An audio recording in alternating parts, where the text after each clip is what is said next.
All right, let's get you your Olympic minute here to get you up to speed what's going on. We'll start in softball, where Team USA improved to 2-0 and 1-0 win over Canada.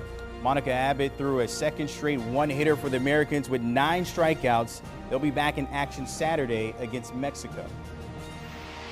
In basketball, Diana Taurasi says she's hoping to be ready for Team USA's opener against Nigeria on Tuesday. Taurasi has been dealing with a hip injury for the past 3 weeks and did not play in any of the team's exhibition games last week.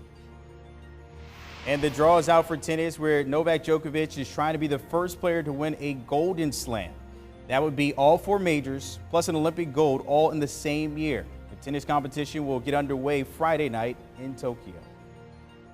And some other headlines, of course, from Tokyo this morning. Naomi Osaka begins her pursuit of Olympic gold this weekend. It will be her first match since withdrawing from the French Open back in June. Elsewhere, American beach volleyball player Taylor Crabb has withdrawn following a positive COVID-19 test. And Mexico got off to a good start in men's soccer this morning, defeating France 4-1.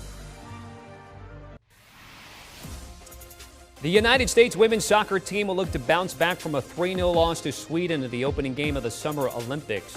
Team USA had its 44-game unbeaten run snapped with that loss out in Tokyo. But the good news is, for the coaches and players and fans of this squad, they have a couple more games to get back on track and get on the right side of things. So they have New Zealand on Saturday, then finish with Australia on Tuesday. The world's top-ranked team can still make it to the knockout round and a medal match. And if you recall, the 2008 Beijing Olympics, the United States fell 2-0 to Norway in the first match before going on to win gold.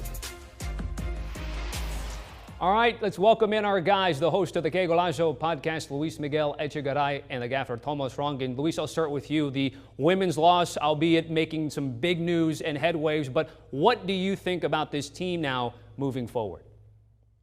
Well, I think, Tommy, that Alex Morgan and Megan Rapinoe said it best after the game. Megan Rapinoe said, well, we got our butts kicked, quite simply. And to be honest with you, sometimes it's as simple as that. Sweden, honestly, you have to give them a lot of credit. They knew their game plan. They press high. They punched them in the face in the proverbial sense, right? A la Mike Tyson quote. And they really executed every single facet of the game. And that's what you have to do against a perfect team or almost perfect team like the United States women's national team. You have to destroy the beautiful painting. You have to do something to disrupt. And that's exactly what happened. And then Alex Morgan really went into more detail. She said, listen, one of the things was when we had the ball and we lost it, there was nobody around us to try and get it back. And also, we didn't find any spaces. We weren't synchronized in terms of pressing. It just didn't work in any way. I think Lindsey Horan, who usually plays as an 8, was struggling a little bit as a 6. That midfield was being overrun by the Swedish midfield. But again, give a lot of credit to Sweden. They executed that plan perfectly. And they said, listen, we want to remain the bogey team for the United States women's national team, and that they did.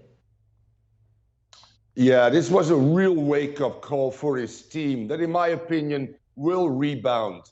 Dunn and Dahlkemper in the back, just uncharacteristic, poor defending that led to 3 goals. You look at Mewis and Morgan that were non-existent, making some changes at the halftime. And I think that Andonovtsevsky, the coach, will make some changes going forward. And Julie Ertz is important and should be starting in their next game against New Zealand, that, by the way, lost against Australia 1-0. The chances of winning this group are slim. And second place, you're looking at the Netherlands of Brazil, the winner of Group F. And the Netherlands won, obviously, 10-4 the other day. And by the way, Martha has scored now in 5 consecutive Olympics of Brazil. Well done. But the road ahead for the U.S.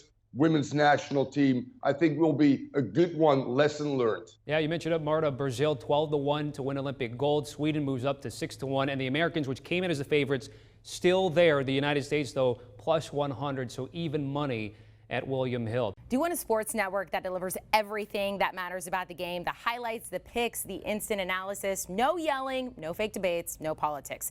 Hit the subscribe button and never miss a moment.